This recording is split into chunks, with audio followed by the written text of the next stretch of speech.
আন্তর্জাতিক খুদে বার্তা যা এটুপি এসএমএস নামে পরিচিত। আন্তর্জাতিক কল আদান প্রদানের ক্ষেত্রে নিয়ন্ত্রণ সংস্থার গাইডলাইন ও মনিটরিংয়ের অবকাঠামো থাকলেও আন্তর্জাতিক এসএমএস আদান প্রদানে নেই সুনির্দিষ্ট কোনো নীতিমালা, নেই নির্ধারিত মূল্য। কী পরিমাণ মেসেজ আদান প্রদান হচ্ছে তা তদারকির প্রক্রিয়াও নেই। বর্তমানে এটুপি এসএমএস আদান প্রদান করছে মোবাইল অপারেটররা। তবে এখাতে স্বচ্ছতা আনার জন্য গাইডলাইন তৈরির পাশাপাশি এবং পৃথক লাইসেন্স দিতে যাচ্ছে সরকার। এমন খবরে হতাশ মোবাইল অপারেটর প্রতিষ্ঠান। তারা বলছেন, নতুন করে এখাতে লাইসেন্স দেওয়া হলে তা হবে মোবাইল অপারেটরদের লাইসেন্সের শর্তভঙ্গ। সবাই তাকিয়ে আছে এই রিফর্ম একটা জিনিস আসবে যেটার জন্য অল পার্টি বেনিফিটেড হবে।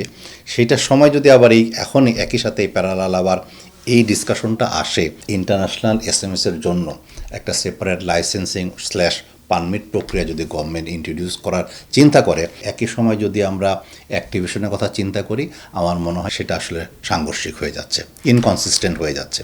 IGW অপারেটরস ফোরাম এর হিসাব অনুযায়ী এটুপি এসএমএস আদান প্রদানে প্রতি মাসে $30 লাখ রাজস্ব হারাচ্ছে সরকার। বিটিআরসির চেয়ারম্যান জানান, আলাদা করে এসএমএস নিয়ে কোনো রাজস্ব আদায় করা হয় না। অপারেটররা রাজস্ব ফাঁকি দিচ্ছে কিনা তা তদারকির জন্য নতুন প্রযুক্তি ব্যবহার হচ্ছে। কোম্পানিগুলো আছে, তাদের যে একটা গ্রস রেভিনিউ, এই রেভিনিউর একটা পার্সেন্ট তারা শেয়ার করেন সরকারের সাথে।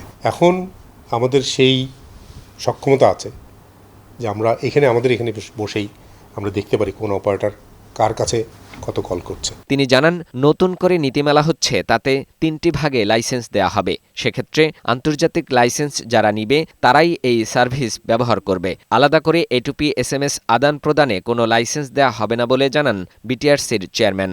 ইন্টারন্যাশনাল কানেক্টিভিটি রিলেটেড যত সার্ভিস আছে সেটাকে আমরা ইন্টারন্যাশনাল কানেক্টিভিটি ক্যাটাগরিতে নিয়ে যাচ্ছি।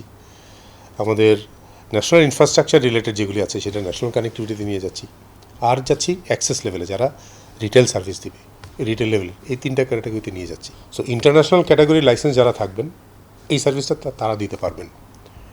শুধু এসএমএস এর জন্য আলাদা কোনো লাইসেন্সের কথা আমরা ভাবছি না। খসড়া নীতিমালার বাস্তবায়ন হলে এসব কাঠামোতে প্রতিটি অপারেটর প্রযুক্তি ও নিরপেক্ষভাবে সেবা দিতে পারবেন।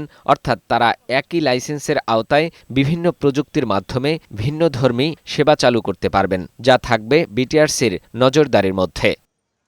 ফাহিম মুনাইম, বৈশাখী সংবাদ, ঢাকা।